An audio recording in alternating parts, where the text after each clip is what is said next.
Hey, what's up, everybody? Video 44 coming at you another video. All right, so I've been listening to a little Laker conversations across the YouTube space, and basically the vibe that I'm getting is that we're still the front runners, as I mentioned last night, for Christian Coloco, but the likelihood that he signs with another team increases if we can't create a roster spot for him. That's what I'm getting. Nobody's actually said those words directly, but it's kind of like the vibes. He does have other options. If we want to offer him like a training camp deal or something like that, he can go somewhere else and get a better deal. So the likelihood that the Lakers see the urgency to try to make something happen today to create that roster spot, or within the next couple of days to create that roster spot, would then be another tea leaf to read there. So there could be a trade coming. Big trade? I don't think so. Probably something small.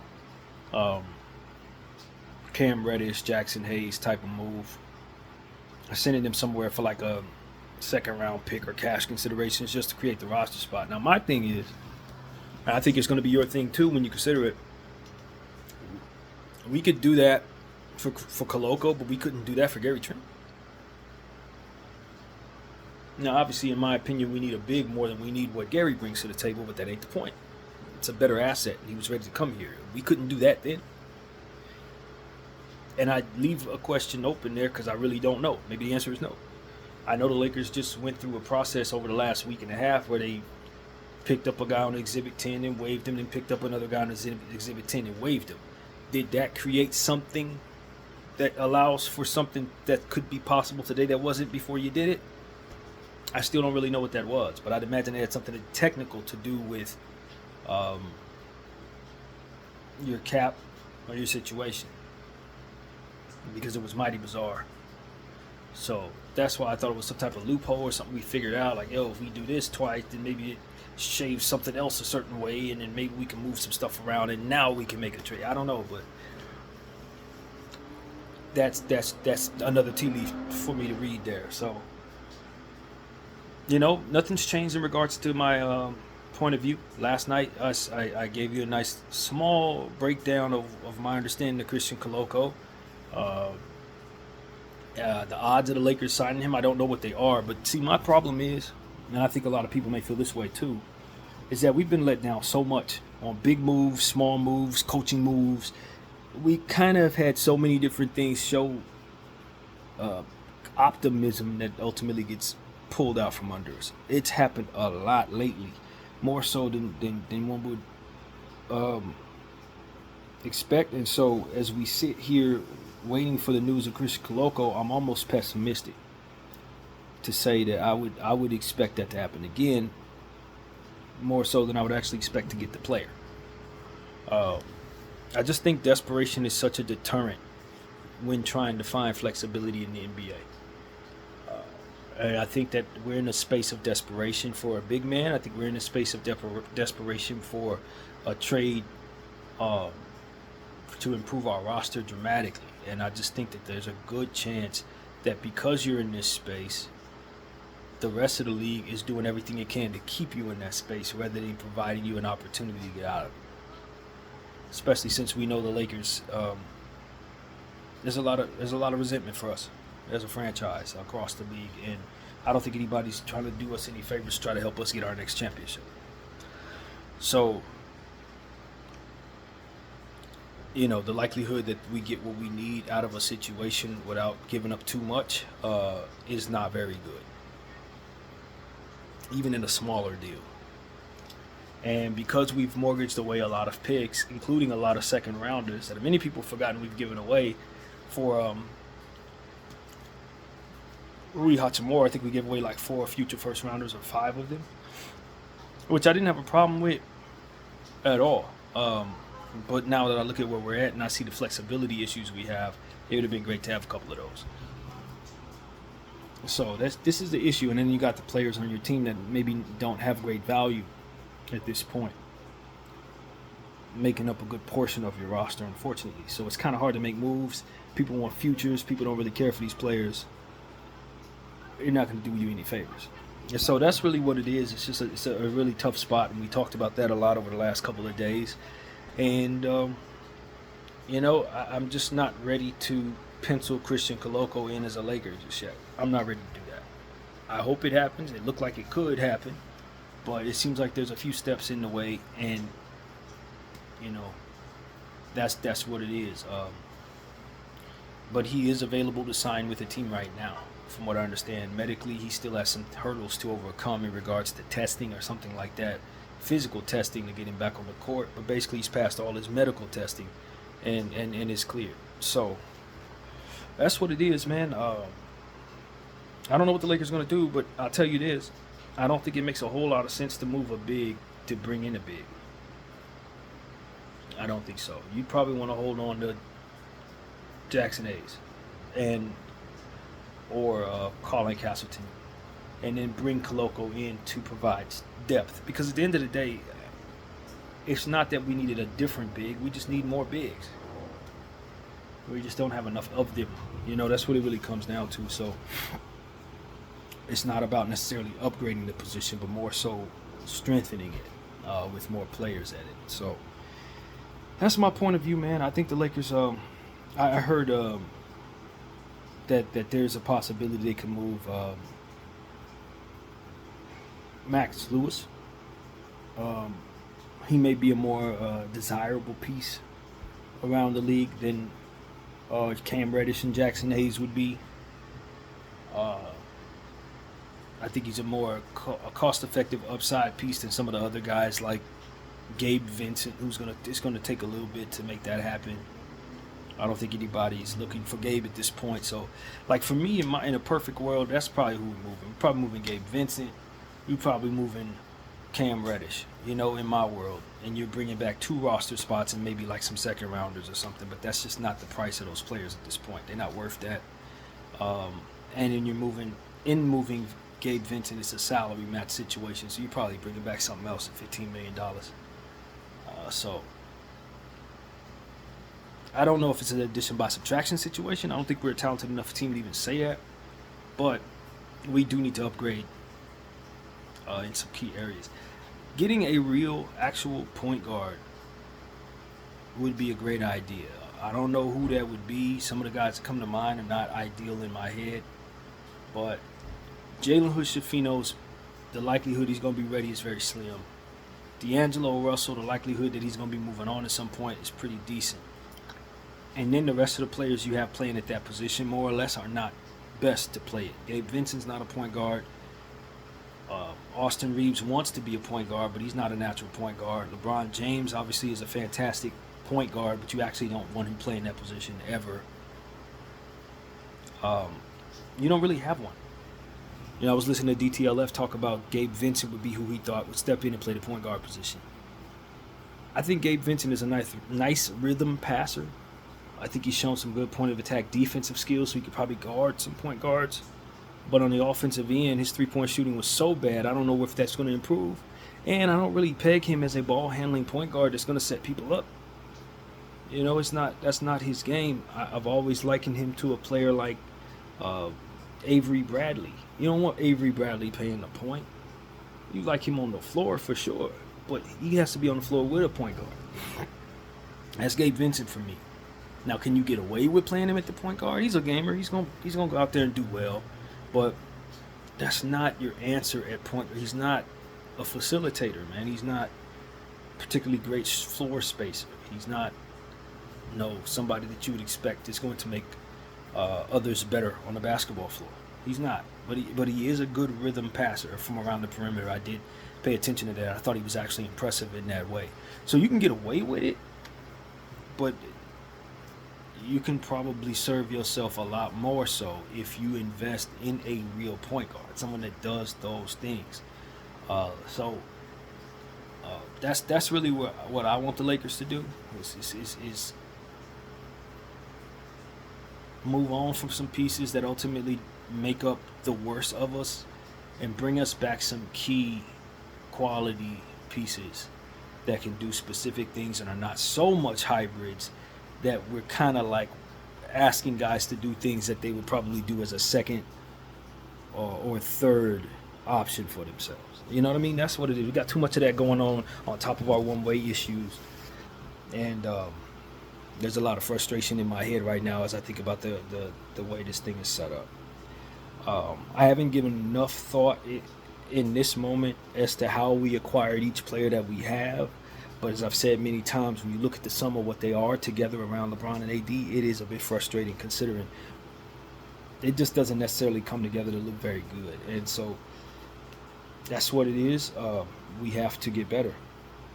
Am I thrilled about the idea of giving Christian Koloko a guaranteed roster spot? I'm not.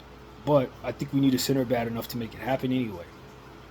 That's what I'm going to tell you. In a nutshell, do I want to give Christian Koloko a roster spot on our situation? Not based on what I believe his talent level is. No. But we need a center bad. And that's just all there is to it, man.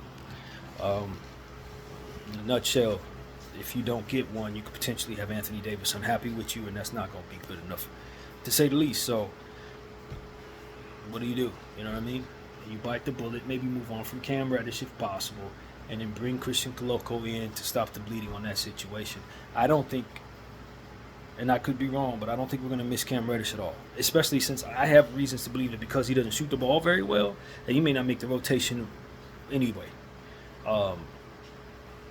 And that's a conversation I'm sure they're going to have with Coach Reddick to figure out what his feel for who he has will be, so that we're not giving nothing away that he would otherwise use and hold on to something that he will never use. And I think that's really important. Maybe he doesn't have those answers as of yet, but it would be helpful if he did, because that's really what it comes down to. I don't know if I'm excited about moving on from Max Lewis. I'm not going to lie to you guys. He was frustrating to watch for me in the summer league. I don't think his development is where I would want it to be at this point. I thought he played a brand of basketball that was a bit irritating to watch. But I also know that the upside is there. He could turn into a real weapon in this league, a nice small forward shooting guard combination someday. But it's going to take a lot of work to get him there, man. I'm not in the business of giving away rookies, though, or second-round guys that didn't play much in their first year. I'm not in the business of doing that. I think Max Lewis has some skills that, if he's just coached properly and he works through some of the immaturity on the basketball floor, by the time he's 23, 24 years old, you're going to be extremely happy to have him. Even if he's just a role player, he's going to be a good one. So that's really what it is. Can we get through the growing pains of these individual players that need to be developed on our team while we have this win now timeline? Can Jay Redick be the guy that develops these players? Because we knew damn well that Darvin Ham had no interest in doing so. So it's gonna be an uphill battle, man. It's gonna be an uphill battle, but we do have to fix our roster, and I think it's a win for us if we can get away with not giving away Max Lewis in the situation. I think it'll be a win. So yeah, that's really what it is, man. I'm looking forward to the start of the season. I obviously have lowered expectations. I'm looking forward to Coach Reddick's coaching point of view and how he does things, but also, again, lower expectations. So with such a high ceiling for our core, I just think that it would be great if some magical trade came along that didn't have us getting fleeced, allowing us to get significantly more balanced and ultimately a bit more talented. Balance is probably more so important than talent, though. We need two-way players that can do both. We need a point guard down there that's not asked to be a hybrid. Just need some more balance to your roster, man. And so we got a bunch of plug and play pieces that come from different trades that ultimately we were backed into, which make up the roster we had. You did certain things to get that guy because you needed a backup for LeBron James. You did a trade that got Russell out of here, and you didn't get a chance to really pick what you wanted. You kind of just took back what they ultimately were willing to give you. In that situation, second-round guys played well enough to, or undrafted guys played well enough to be a part of the situation. These are the things that ultimately came together to give you the players you have. And then some of the choices we made, Jackson Hayes, Cam Reddish, they just didn't necessarily pan out. You know what I mean? Some of the guys that Rob Pelinka chose to put next to the guys that he fell into just didn't overachieve, and maybe some of that had to do with the system itself with Darvin. Uh, you know, other things had to do with his choices and just what he wanted for the preference of the team. Jalen Hood-Schifino. You know, I was watching last night some highlights from Reed Shepherd because I was just doing my little fantasy basketball studying and just wanted to go over a player that I think I'm going to have on a lot of my fantasy teams. And most of the highlights from Reed Shepherd in Summer League were actually highlights of Cam Whitmore. Okay? Most of what was going on down there was him getting the ball to Cam Whitmore and Cam Whitmore doing some spectacular mid-air dunk stuff. It's absolutely spectacular. And then I say to myself, and I look at Cam Whitmore and how he was moving out there, and I just say, this dude is a video game. He's a video game, literally. Cam Whitmore is going to be one of your favorite players to use in NBA 2K over the next several years when it comes to open court dunks. He's going to have all the dunk packages. He could arguably be one of the best dunkers in basketball. Now, that's not the only important stat to have, but the point is, this was a top 5 talent in last year's draft. He fell to you at 17 and you took Jalen Hood-Schifino. There's nothing about that. As I was watching those highlights last night, nothing about that is cool. I don't know what the word is, but I was so very incredibly blown away by what I saw from him in the Summer League that I cannot fathom why our GM thought Jalen Hood-Schifino was the more important asset. I can see why you think you need a point guard. I made that argument that day. I thought we were being very disciplined when we drafted Jalen Hood-Schifino, not knowing he was going to have such a bad injury-riddled rookie season. I didn't know he was going to look as bad as he did. That aside, you got a human specimen that jumps off the floor, man. One of the toughest, rookies out there last year in the Summer League on both sides of the floor. He had a game where he had 7 steals.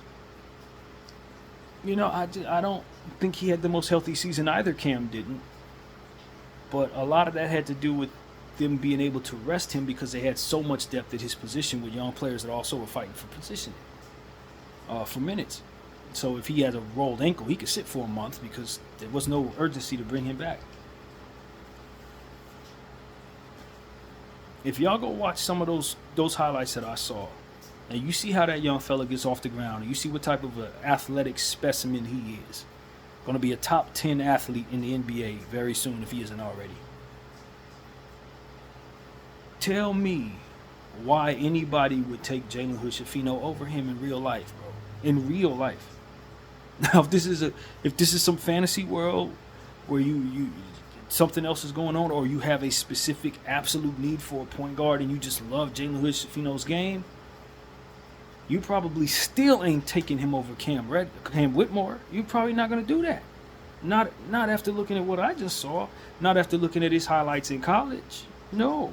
And I understand that there was information going around that said he had some type of health issue potentially, or that he didn't pass his health thingy on draft day. But he had already fallen too far. At 17, when the 5th overall prospect falls to you, you take him, bro, and you roll with whatever health issues that may be available if he happens to be a natural athletic specimen, for which this guy is. I'm not saying you're going to do this with a guy who don't have no athleticism, with a guy who's brittle. You know what I'm saying? If a guy at 5 falls to 17 and he's not a complete another video game, then of course you're like, I don't know, I don't know. But this guy, anybody that lays eyes on this dude knows he's an athlete. If he doesn't play basketball, he could have played football, he could have played soccer, he could have played baseball, he could have played anything. He's an athlete of the highest order. One of the most athletic people in the sport. And you left him on the board for Jalen Hood-Schifino?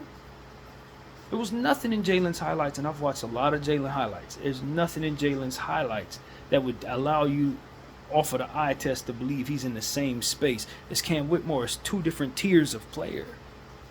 If not for the fake information that was out there about Whitmore's foot, Whitmore would have likely been taking 5 to Pistons or 6 to Orlando, or maybe even sooner, depending on who was drafting what. And you just let him fall right past you. When you need assets as bad as we do, when you need athleticism as bad as we do, when you need rim protection as bad as we do,